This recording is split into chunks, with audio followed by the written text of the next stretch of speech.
we can start mapping the path to executing and then being able to bring those strategic objectives to fruition.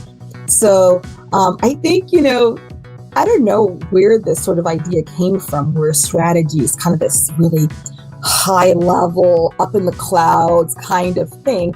And maybe people felt like it was important to sort of characterize it as such to make themselves feel a little bit like, oh, look at me, I'm a strategist. But the reality is, in the end, we all have a vision. People don't start major projects and businesses, just they don't have a vision in their minds. So the question on the table always is, what's your vision? Is it aligned with who you are and your life? And if that's the case, we're cooking with mustard. Even though the studies show that business leadership for women is actually the more women you have in leadership, the more profitable you are. Yet, when it comes to whether or not investors are going to invest in women-led firms, it's just the difference is so very different. Even to the point where the questions that are asked, there's always questions about risk, like can you handle risk? These sort of questions that are like, well, okay, we've got a business here, so I guess we can handle risk.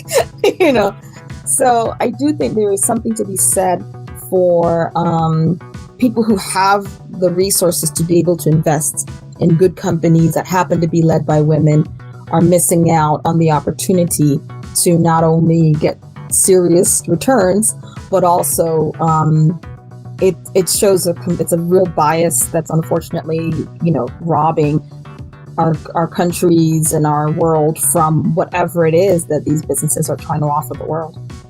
Growing professionally in Washington, that was also very a culture thing as well, where FaceTime was important. So being able to be at the office till late and, so that your bosses see you, was also sort of a weird toxic cultural trait. But I just always was the type of person that was gonna sort of do it till it's done kind of thing. So as I began to grow professionally, and particularly when I was building the memorial, I began to subconsciously expect my team to do the same. And, it's difficult when you're a leader, you don't realize how much your team is looking at you and then sort of to sort of set the tone for how they should behave. And so I remembered, them, staying late as well, even though when I was staying late or not taking lunch when I was taking lunch, and me feeling even a little annoyed if things didn't get done faster or sooner. And I remember I was running a meeting, and the president of the organization, who I reported directly to, we were sitting in a meeting, and it was bumping up against lunchtime.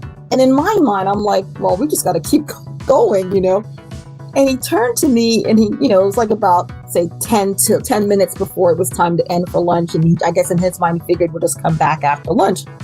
And he turned to me and he says, so Kerry-Ann, so we're all going to go to lunch and eat. You can stay here if you would like, but we're all going to go to lunch and eat. And that was his way of saying, you're not leading well. You are, you're not leading in a healthy way, an emotionally healthy way, and it's impacting the team.